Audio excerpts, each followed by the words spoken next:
Na verdade, se nós observarmos o capitalismo nos últimos 100 anos, praticamente, desde a Primeira Guerra Mundial, pós a Segunda Guerra Mundial, o capitalismo se reorganiza, coisa que o movimento que já tinha havido no final do século XIX, com as reformas tributárias, políticas e agrárias na Europa, pós as insurreições camponesas e o crescimento do movimento operário, e também do anúncio das revoluções, né? Não só de 48 e 71, da Comuna de 71, mas também o início do século XX, né? Abre já com a Revolução Russa de 1905, né? E com a Revolução Mexicana, com a Revolução Turca. O capitalismo se autorreforma pelas lutas, pela pressão das classes trabalhadoras e para se autorreproduzir. Depois da Segunda Guerra Mundial, há uma regulação, na verdade, do capital financeiro. A OMC para regular o mercado, o FMI para estabilizar o câmbio, para manter o desenvolvimento do capitalismo. Vamos lembrar que a criação do FMI, do BIRD e do BID aqui na América Latina tem como objetivo fortalecer a hegemonia do capitalismo industrializado, Estados Unidos que substituiu a Grã-Bretanha e a Europa que ressurgia, inclusive pelas mãos dos Estados Unidos, com a OTAN e como contenção e agressão ao campo socialista que emergiu depois da Segunda Guerra Mundial. Eles regulam, portanto, o capitalismo. Na década de 80, depois dos chamados 30 anos gloriosos de política keynesiana, na verdade, o que acontece, e vamos sempre lembrar que aquelas conquistas todas da social-democracia europeia vieram na esteira das grandes lutas das classes trabalhadoras. Não foram uma autorreforma do capitalismo de cima para baixo. Até como instrumento para conter a revolução. Depois da Segunda Guerra Mundial, vem os 30 anos gloriosos e vem Reagan e Thatcher, a desconstituição da regulação e a barbárie, a liberação do capitalismo financeiro, que produz 2008 e 2009 e 2011 e 2012, e produz a Europa de hoje e os Estados Unidos de Trump. Vamos lembrar que já começou um processo de desglobalização do capitalismo. Quando a Grã-Bretanha sai da União Europeia, quando a União Europeia, sob hegemonia alemã, certo? Agora na pandemia, não dá uma resposta à crise, e nos Estados Unidos o Trump faz uma desglobalização. América em primeiro, ou América Grande novamente, significa reconstituir a industrialização dos Estados Unidos. Significa reconstituir e desconstituir as cadeias de valores da globalização e colocar em primeiro lugar o emprego e os interesses da indústria norte-americana e a competição com a China, que é o novo elemento. Porque, na verdade, a guerra comercial ela tem uma expressão militar e tem uma expressão tecnológica. Quando a China se apresenta no mundo não só como a segunda economia, como bem disse o Renato, ascendendo para ser a primeira, mas também como a potência tecnológica, antes de militar, e o 5G é a prova disso, o foguete Marcha 5, que foi a Marte agora e voltou, é a expressão que a China, e toda a dependência do mundo, as redes de insumos, bens intermediários, e a China ter se transformado na fábrica do mundo,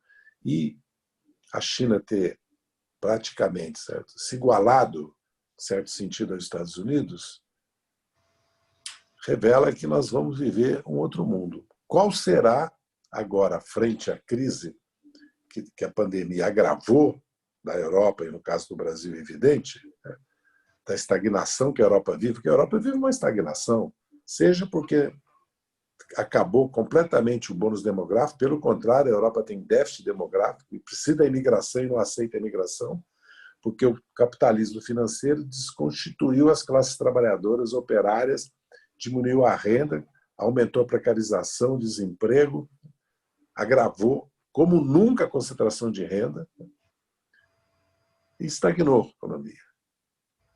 Então, nós vamos ter uma luta política que é muito importante, a solidariedade internacional e as relações sindicais internacionais e de outras, como Fórum de São Paulo, Via Camponesa, porque vai haver um embate. Que caminho o capitalismo vai tomar? Aqui no Brasil, pós-pandemia, e lá.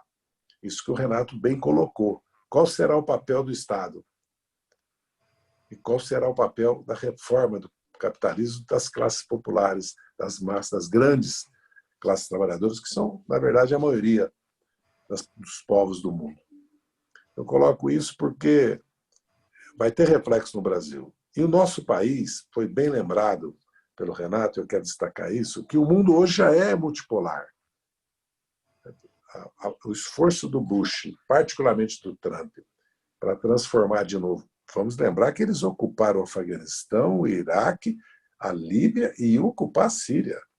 Iam ocupar a Síria, não ocuparam por causa do Irã, da Rússia, em certo sentido da Turquia.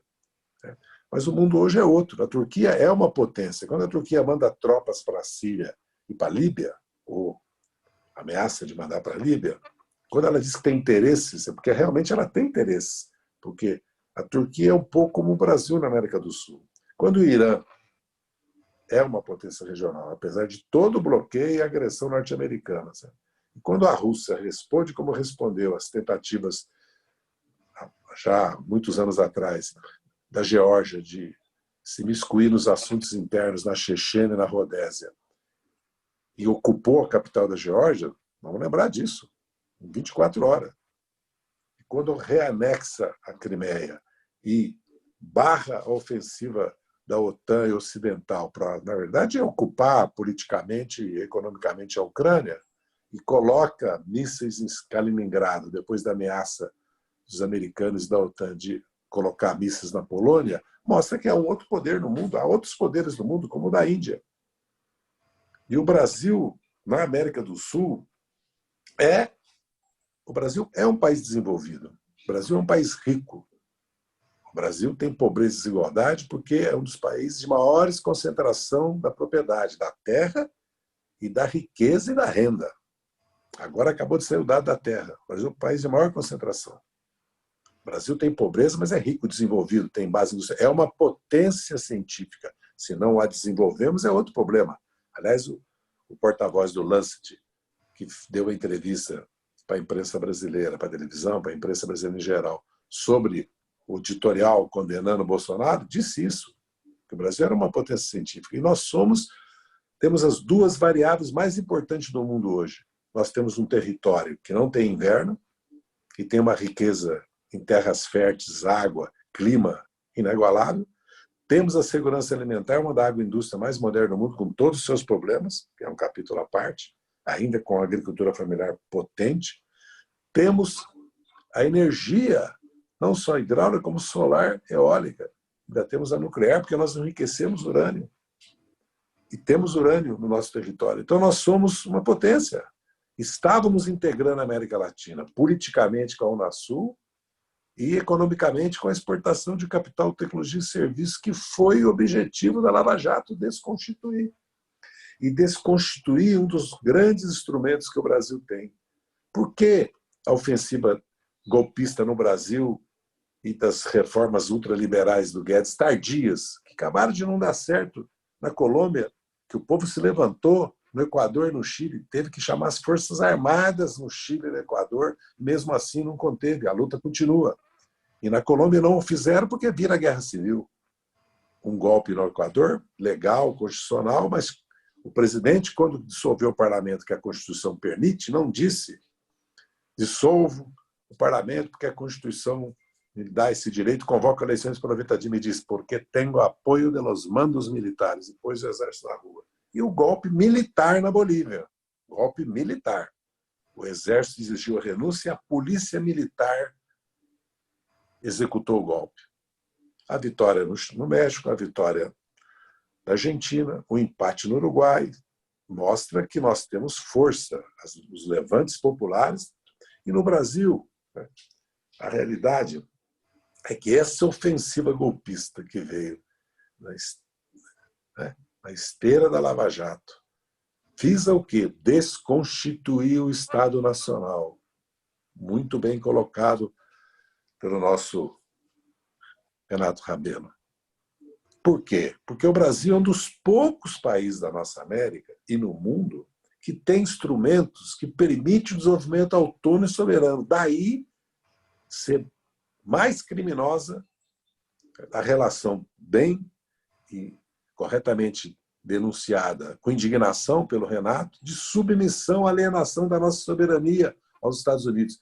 E mais grave, Renato, acrescento, que além do alinhamento à política, é inacreditável, o Brasil está mudando votos de 30 a 40 anos, de governos mais diferentes possível nos organismos internacionais, para se alinhar vergonhosamente, rastejando a diplomacia norte-americana. Mas há algo mais grave, fora a Embraer, fora a Alcântara, né? Há algo mais grave, que é o alinhamento e a integração das nossas Forças Armadas no Comando Sul norte-americano. Que os acordos tecnológicos militares que nós fizemos, como se os Estados Unidos fosse nos dar apoio para desenvolvimento tecnológico e da indústria de defesa nacional. A Embraer é um tapa na cara do Brasil. Espero que nós litiguemos e processemos a Boeing nos tribunais internacionais e brasileiro. Vamos submetê-los à jurisdição brasileira como eles fazem. A Lava Jato não alienou a nossa soberania lá no Departamento de Justiça norte-americano para destruir as empresas brasileiras? Então, nós estamos vivendo um momento de desconstituição do Estado Nacional, porque o Estado Nacional são, como fundou o Estado Nacional? Volta Redonda e Paulo Afonso. O Brasil entrou na guerra, mas o Getúlio e o Exército, que apesar de estar numa ditadura e ter apoio, foi o Estado-Maior do Exército que deu o golpe, o autogolpe fascista de 37. Góes Monteiro era o chefe e pediu para o Francisco Campos fazer a polaca, a Constituição Fascista Polonesa, para o Brasil. Foram eles. Mas era um exército industrializante. Depois o Getúlio faz a Petrobras, a Eletrobras, a Sumoc, que é o Banco do Brasil, e a Camex, que é toda a construção que nós fizemos para o Brasil se transformar num país exportador. E se industrializar, porque havia política de proteção, incentivo e apoio à industrialização do Brasil. E à pesquisa científica e tecnológica. Desconstituir o BNDES, que foi uma criação do Getúlio, o Banco do Brasil, a Caixa Econômica e o BNB, é tirar do Brasil os instrumentos para o seu desenvolvimento autônomo e soberano e para a sua reindustrialização, porque nós temos capacidade de financiar o desenvolvimento, não precisamos do Bradesco, do Santander, do Itaú. Então, a desconstituição das estatais, dos bancos públicos, certo? É inviabilizar o Brasil no futuro, reprimarização da nossa economia, submissão do Brasil a um país de renda baixa e o povo, a imensa maioria do povo, a miséria, a pobreza. Por quê? Porque eles insistem em dizer que a crise do Brasil, de crescimento do Brasil, é o déficit público, é a emissão de moeda, é a dívida pública, quando nós sabemos que a base, o ponto principal do estrangulamento da economia brasileira não é a dívida pública. Porque se a dívida pública pagasse o juro que o mundo paga, que é negativo, ela nos custaria 50 bilhões de reais por ano. E custa 350 e 40 porque nós pagamos 10% de juro real. Daí a vinda do capital estrangeiro. A concentração de renda pela apropriação da renda nacional na dívida pública, e o mais grave, a apropriação da renda nacional nos juros reais. Todas as famílias brasileiras pagam juros de 30%, 40%, 50% real, com uma inflação de 3%, de 2,5%, e uma taxa Selic de 3%. O crédito consignado é 32% para aposentado. Como é que é possível? O spread bancário é 28%, 32%. Quando baixa para 22%. Os bancos cobram tarifas que cobrem toda a despesa com o pessoal, todo o investimento tecnológico dos bancos. É uma apropriação da renda nacional, uma expropriação da renda nacional. E a estrutura tributária também expropria a renda das classes trabalhadoras, com impostos indiretos, regressivos de bens de consumo, e cobrando imposto de renda do trabalhador que ganha até 2, 4 mil reais. E depois, para quem ganha mais de 6 mil, o mesmo imposto de renda. Ganha 6, 60, 600, 6 milhões, 60 milhões. Ou seja, quem basicamente contribui para o tributo nacional, os 34,5% da renda nacional, 24% para o governo federal, são as classes trabalhadoras, que ainda são expropriadas com juro. Lucros e dividendos, que é a base do rentismo hoje, que beneficia 15 milhões de pessoas, esses 400 bilhões que nós pagamos durante 10 anos, 4 trilhões, é a maior concentração de renda da história, porque vai para 15 milhões de pessoas, para 17 mil pessoas físicas e jurídicas, fundos de investimento, fundos de pensão. Essa duplicidade é que é ruim no Brasil. Por quê? Porque como é que o Brasil não pode crescer? Não tem demanda no Brasil? E os 50% de saneamento que precisa fazer? E as 10, 15 milhões de casas? E toda a infraestrutura do país que precisa ser desenvolvida. E o desenvolvimento científico e tecnológico. E um terço, hoje saiu o dado que 17,5% de domicílios brasileiros não têm renda. Essa população, consumindo, puxa toda a indústria do Brasil. Vocês, a grande parte que está nos acompanhando hoje, são sindicalistas. Sabe o que aconteceu com a indústria brasileira e com o mercado de trabalho, o mundo do trabalho. Primeiro veio a automação, robotização e agora a inteligência artificial. Reforma trabalhista e reforma previdenciária. Desemprego em massa e agora o golpe para desmobilizar e destruir aquilo que é uma conquista de mais de 100 anos. Vocês que fundaram o Partido Comunista do Brasil, tem uma história de 100 anos, sabem que as classes trabalhadoras brasileiras foram se constituindo enquanto classe, lutando, reprimida barbaramente na década de 10, depois das grandes greves anarco-sindicalistas, reprimida durante o Estado Novo e antes, em 1935. Reprimido no governo Dutra, que cassou o mandato dos comunistas, pôs o partido na legalidade, reprimiu os sindicatos, proibiu greve. E reprimida de 64 a 88. Então, a classe trabalhadora brasileira se constituiu como força política, social, elegeu governos, presidentes, criou as centrais sindicais, conquistou os seus direitos, porque o Brasil, não tenhamos dúvida, é o único país que tem um SUS, uma educação pública gratuita de primeiro e segundo, fundamental e média, e a fundamental com transporte, merenda escolar, material didático, benefício de prestação continuada, salário mínimo, seguro-desemprego, a previdência que nós temos, o FAT, fundo de garantia. Isso não é o normal no mundo hoje. São conquistas da classe trabalhadora. Então, esse ataque, certo, ao movimento sindical, essa desconstituição do Estado Nacional e do bem-estar social que nós conquistamos, é agravada com o bolsonarismo, que bem descreveu o Renato e que eu não preciso acrescentar nada. O bolsonarismo é o que ele descreveu e é uma ameaça à soberania nacional, ao Estado Nacional, ao Estado de bem-estar social e, particularmente, à democracia. O problema, ele colocou bem, é um empate. Nós temos que ter consciência que é um empate. E temos que ter, porque tudo que nós falamos do Bolsonaro é verdade, tudo que ele está fazendo com o meio ambiente, com a ciência, com a educação, com a cultura, negando o aquecimento global, negando a pandemia. Certo? Tudo isso que ele tem feito no Brasil, a política externa e o autoritarismo são verdades. A questão principal é a democrática, é o Bolsonaro. É lógico que isso tem desdobramentos, mas a tarefa principal nossa agora, além que ele colocou bem da pandemia, porque os sindicatos têm um grande papel na pandemia. Porque, veja bem, nós perdemos força política e social nas periferias e nas classes trabalhadoras, senão o Bolsonaro não tinha ganho a eleição. Nós somos derrotados no Sudeste. A nossa reserva estratégica é o Nordeste, ou seja, nós estamos na população mais pobre, mais informal, mais desempregada. Nós perdemos muito nas classes operárias e nos serviços e comércio, porque hoje a classe trabalhadora é 10% da população econômica ativa. Não existe mais fábricas de 40, 50 mil trabalhadores. Então, nós precisamos pensar nos bairros. É preciso um retorno aos bairros, porque quem ocupou os bairros foram os evangélicos e a direita política. Vereadores, prefeitos, parlamentares. A política do sistema S, que muitas vezes trabalha aliado à direita, e as igrejas neopentecostais, que nós não podemos criticar por fazerem política, e não devemos. Porque a Igreja Católica sempre fez política no Brasil, não preciso explicar para vocês, sempre.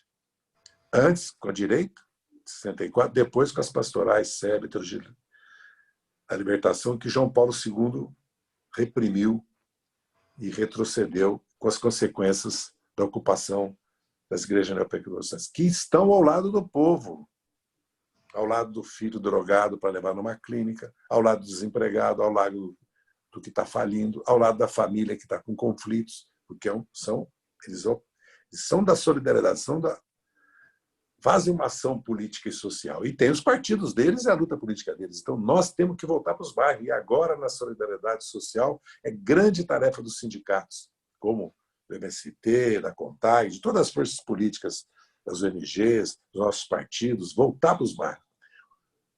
Entrar nas redes, que nós entramos atrasados desde 2008, está certo que as redes eram fundamentais. O Obama quase perdeu a eleição, ele percebeu que eram as redes. O Trump e o Brexit são dois exemplos da manipulação do uso, e nós, com fake news, com tudo que o Bolsonaro fez em 2018.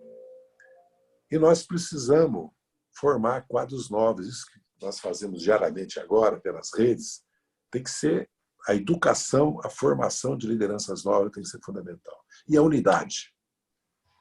O nosso Renato frisou muito. Esse caminho que nós estamos percorrendo é o caminho da derrota. Nós temos que nos unir.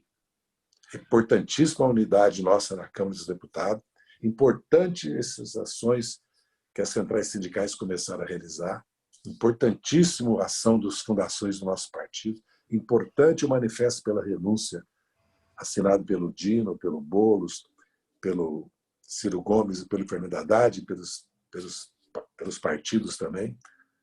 Mas é muito importante, nós temos eleições esse ano que estão sob júdice, de não ser realizada em outubro e sim em novembro, certo? Há muitos que querem a sua prorrogação, mas prorrogação de mandatos é um mau começo, né, para a democracia, os riscos que a democracia corre. Mas nós teremos eleições, nós temos que buscar construir unidade, inclusive construir unidade, porque a experiência de governo nossa, nós governamos, o PCdoB foi, e as centrais sindicais, os partidos de esquerda foram determinantes para que nós conseguíssemos governar esse país, vencer e governar. Agora, o que nos faltou quando veio o impeachment e a prisão do Lula? O julgamento sumário de exceção e político e a prisão do Lula. Povo. Porque eles colocaram as classes médias na rua, como em 64. Nós não fomos capazes de colocar. E durante o nosso governo não fizemos a construção necessária de organização, politização e mobilização popular. E pagamos caro por isso. Talvez não pudéssemos evitar o golpe. Mas nós somos fortes, nós somos o fio da história. A força política e social que nós temos é enorme. E a prova disso é 2018. Depois de tudo que aconteceu, Haddad e Ciro tiveram 40 milhões de votos e Haddad 45 no segundo turno. Talvez o resultado fosse outro, se Ciro e os setores liberais, democráticos, vamos pôr assim na figura do Fernando Henrique, tivessem apoiado Haddad. Mas hoje, o que se apresenta para nós é o empate. O que está acontecendo? Diga, filho. O que está acontecendo? Estou em casa e a filha entrou aqui. Isso é inevitável. Vai lá, vai lá. O que está acontecendo? A oposição liberal burguesa tem dois temores, entre outros. Primeiro, é a tutela militar, que é evidente. Eu escrevi já longamente sobre isso, tenho artigos publicados, o histórico todo das Forças Armadas brasileiras, elas são um poder não submetido ao poder civil, ainda.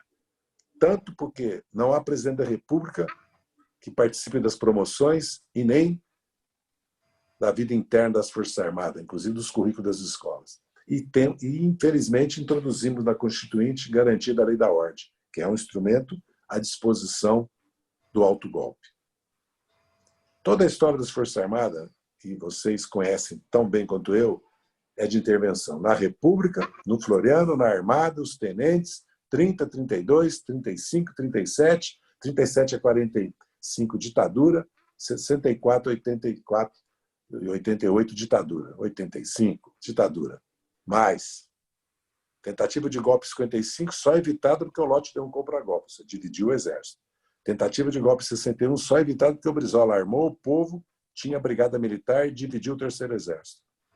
Fora o golpe de 50, que eles começaram a armar porque o Getúlio não tinha maioria absoluta, e as duas tentativas de insurreição da aeronáutica contra o Juscelino era Garças e Jacarecoa. Então, nós não podemos, no Brasil, achar que não tem a tutela militar. O que o Vilas Boas fez quando estava votando o habeas corpus do Lula? Tuitou vetando. O que o Estado-Maior do Exército fez? Publicou uma foto que ele estava reunido. O que o Mourão escreve no jornal Estado de São Paulo? Um apoio restrito ao Bolsonaro, ao bolsonarismo. E o governo é militar, o Palácio do Planalto, a presidência, 8 ministérios, autarquias, e cada semana nomeia mais, agora é PM, bombeiros, todo o Instituto Chico Mendes virou militares da reserva da PM e dos bombeiros. Então, nós estamos vivendo uma situação que a tutela militar paralisa a oposição liberal democrática de direita, vamos dizer assim. Porque a Globo e a Folha são a vanguarda da oposição obscurantista ao autoritarismo do Bolsonaro, mas fecham totalmente com a política ultraliberal do Guedes e exige do Bolsonaro até mais coerência e mais apoio. E já falam, já estão pregando de novo que tem que ter austeridade, regra de ouro manter. Pode ver. Hoje o governo está falando em rever os benefícios sociais. Não? O governo não quer dar carência e não quer dar 36 meses sem carência para o micro e pequeno empresário. Né? Quer dizer, é uma coisa absurda. Não? Ainda quer cobrar um juro de 3% mais 1,5%. Então, nós estamos vivendo uma situação que, por um lado, a tutela, por outro lado, a nossa presença da oposição de esquerda, popular, democrática, que é uma alternativa de poder no país, de governo. E terceiro, eles começaram a se preocupar com o pró-Brasil, com o risco de um cavalo de pau estatista, nacionalista, à la Geisel dentro das Forças Armadas, que eu não vejo nenhum sinal. Pelo contrário, as Forças Armadas brasileiras estão mais próximas das chilenas, que aderiram ao liberalismo e se autoconstituíram numa casta. Porque essa reforma da Previdência que os militares fizeram, não é que os militares não precisam de uma previdência diferenciada, lógico que precisam, como os trabalhadores que trabalham, né, em emprego insalubre, como a mulher trabalhadora rural, que eles não queriam dar, mas para os militares deram. Sem limite de idade de aposentadoria, metade aposenta com 50 anos. Paridade e integralidade, 45% de aumento. O Temer já tinha dado 23%. Verba de representação, ajuda de custo, a gratificação de habilitação. Sendo que eles já têm saúde e educação pública e gratuita, que é as melhores do Brasil, já têm residências militares e já têm um status privilegiado na sociedade. Então, essa questão da tutela militar, eu não vejo nenhum nacionalismo, nenhum estatismo. Eu vejo mais eles apoiando toda a agenda neoliberal no país. Como a oposição liberal burguesa não se decide, apesar que os editoriais, os articulistas estão falando cada vez mais em renúncia ou renunciado, como o Fernando Henrique disse, impeachment, ou que o Supremo tem que processar o presidente, apesar que está aumentando, todo o cenário que o Renato escreveu é verdadeiro. Nas pesquisas, com relação ao impeachment, a aprovação do governo, nós estamos no empate. E a pandemia nos impede de mobilizar a opinião, as bases sociais anti-bolsonaristas para ir às ruas.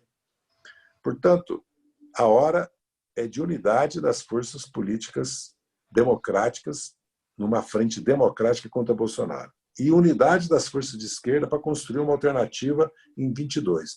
Pós-pandemia, é evidente que vai ter que ver planejamento e um plano emergencial, como o Renato esboça, para nós evitarmos o desastre da queda de renda do desemprego, que se anuncia 18%, 20% de desemprego. Na verdade, o que revelou essa pandemia é que as Forças Armadas Brasileiras e o Estado brasileiro não têm um plano de reconversão da indústria do país no caso de guerra, de calamidade pública ou desastre natural. Nem o empresariado se apresentou para resolvê-lo. Como é que um país como o Brasil tem dificuldade de máscaras, luvas, aparelhos de proteção individual e respiradores? Como é que nós podemos ter... Porque se vocês observarem, a economia está funcionando. Inclusive a indústria automobilística voltou agora. A economia está funcionando. A logística do país funciona, o abastecimento de alimentos para a população funciona, funciona toda a indústria, a agroindústria, toda a indústria necessária.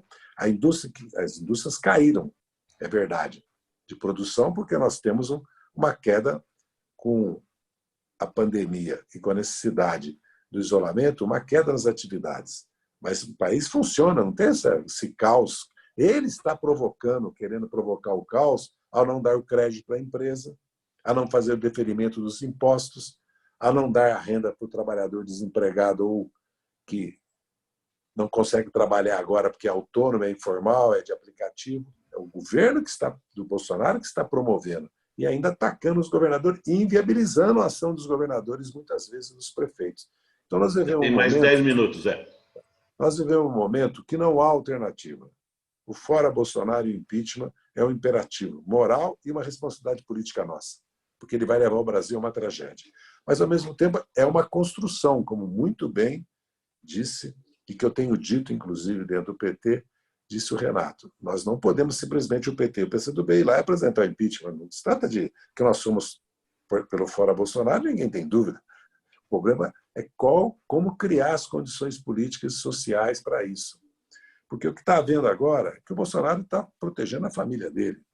Ele já tinha cooptado, se vocês observarem, o COAF, a Receita e o Ministério Público lá atrás, no ano passado. Agora ele capturou, melhor dizendo, a Polícia Federal. E ele avança para neutralizar a Câmara, com o apoio do Centrão, como o Renato bem descreveu. Um terço, um terço, um terço. Na verdade, precisa 348 votos.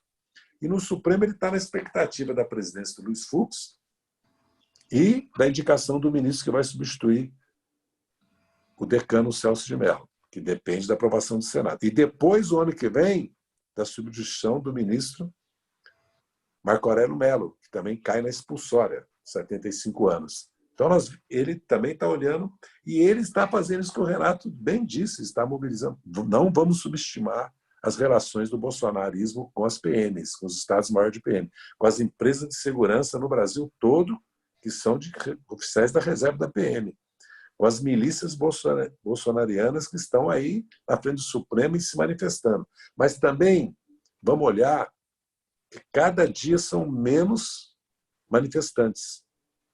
Vocês já observaram isso? É muito pequenos os manifestantes que estão vindo na frente do Palácio aqui ou nos outros estados. E lá em Porto Alegre, eles chamaram uma manifestação em frente do Comando Sul. Nós chamamos uma também, as nossas forças políticas. E nós tínhamos 4, 5 vezes mais que eles, gente, para vocês verem. Então, há que analisar que é verdade que nas pesquisas o Bolsonaro tem uma base social. Agora, na juventude, isso é os sindicatos, inclusive, são para centrais prestar atenção nisso, viu, presidente? 70% quase, pode olhar as pesquisas, que sobe muito entre as mulheres e a juventude. E o apoio, é verdade que a rejeição maior do Bolsonaro está entre 2,5, 5,10 salário mínimo, que dá 9 e 6% da população. Mas na população de baixa escolaridade e baixa renda, ele cresceu um pouco, agora já caiu de novo. E mais, ali o isolamento social tem apoio. Não é praticado pelas condições de moradia, de transporte, de serviço que o Brasil tem nas grandes cidades, na periferia das grandes cidades, e porque não tem a renda. Então, a situação que nós vivemos é uma situação de empate, mas há uma base social. Agora, o protagonismo dessa luta nosso é com mobilização popular, com greve, com luta política. O protagonismo da direita é maior, porque eles têm um parlamento, eles podem, porque o Centrão que hoje apoia o Bolsonaro pode ser o cavalo de Troia daqui a 6 meses fazer o impeachment dele. Quanto a isso, acho que nós não temos dúvida. E eles têm a grande mídia e a classe média que o Bolsonaro vai perdendo totalmente. Nós temos uma classe média progressista, evidente, tem um centro democrático no Brasil que é diferente da oposição liberal burguesa, vamos dizer assim, né? Que é mais o PMDB, o PSDB, o DEM, ou figuras públicas. Entendeu? E há a dissidência do humorismo, que acrescenta mais isolamento para ele. E a candidatura do Moro também e do Dória, porque também já começam a se construir alternativas da oposição liberal de direita. Né? Porque o bolsonarismo pode se apresentar como outra força, com outro candidato, ou com o próprio Bolsonaro, certo? E nós vamos ter que, se nós nos unirmos para enfrentar agora a crise e para depois para disputar 22, não seremos capazes de apresentar para o país. Talvez nós sejamos obrigados a aceitar de novo uma transição que é apenas democrática, que se apenas é evidentemente equivocado, que é democrática, mas não é capaz de fazer as reformas estruturais que o país precisa. Se o Brasil não desconcentrar a riqueza e a renda proprietária, não fizer uma revolução social, que eu tenho dito, não retomar o fio da Revolução Brasileira inacabada, se nós não retomarmos o que nós começamos e que historicamente veio se constituindo no Brasil, para fazer uma profunda... O Brasil não se desenvolverá. O Brasil pode até crescer como cresceram os países da América do Sul, para cima, como nós crescemos na ditadura. Na ditadura o Brasil cresceu muito, mas aumentou e até se constituiu uma classe operária industrial, com a indústria de base depois, que é a indústria química, petroquímica, no primeiro momento que a indústria automobilística arrastando, que aconteceria agora com o petróleo. Porque se nós fôssemos proprietários da renda do petróleo, que 2/3 agora vai para as empresas multinacionais e nacionais, e não para o Estado brasileiro, nós poderíamos fazer uma revolução na saúde, na educação, na infraestrutura, no meio ambiente no Brasil e revolução científica. Porque o Brasil precisa de uma grande revolução educacional científico-técnica. Fez bem o Renato destacar nas duas grandes crises, como ele fez, a econômica e a da educação. Porque o ataque do Bolsonaro à cultura, à educação, à universidade, é um ataque à democracia. E o Supremo é que pôs um basta aí, porque o Supremo tem posto censura, escola sem partido, governar por decreto-lei, fim da autonomia das universidades, o Supremo impediu. E nós, junto com as forças de oposição liberal de direita na Câmara e no Senado, impedimos o desastre total da reforma tributária, que seria a capitalização e a quebra dos direitos dos trabalhadores rurais, das mulheres, dos professores, são uma série de questões que nós conseguimos num pacote anticrime do Moro. Então, essa aliança, essa frente democrática que o nosso Renato colocou, muitos criticam, atacam, mas fazem no dia a dia. O Lula teria sido transferido para Tremembé? Teria, se não fosse uma ampla frente democrática que foi o Supremo pedir. Nós teríamos impedido o pior, o pacote anticrime, que era a legalização das ilegalidades e dos crimes da Lava Jato, e era a quebra da Constituição, porque prova ilícita, o habeas corpus na prática podia desaparecer, sem aliança na Câmara. Então, a verdade é que nós já fazemos aliança, e o movimento sindical, inclusive, faz para evitar e para ter conquistas. Então, nós precisamos constituir essa aliança agora para derrotar o Bolsonaro e para criar as bases entre nós de uma unidade de esquerda e um programa para 2022 que seja um programa radical.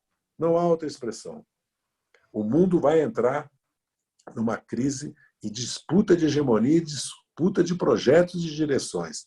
Nós temos que reler o Brasil, fazer uma releitura do mundo e nos reapresentar para a sociedade brasileira com uma proposta que não seja só anti-Bolsonaro, que é indispensável, necessário, urgente, emergencial, com um plano emergencial também econômico, para substituir. Independente que pode vir o Mourão, mas se o Mourão vier, ele virá em outra conjuntura, em outra correlação de força. Nós já temos experiência disso, da troca da ditadura pelo Sarney e Tancredo, da troca do Collor pelo Itamar, e, infelizmente, da troca da Dilma, que foi um golpe, e que o Temer veio com a regressão. Né? A ponte com o Brasil já era a regressão, já era sinalizando o que seria agora o governo Bolsonaro. Tenho dito e agradeço.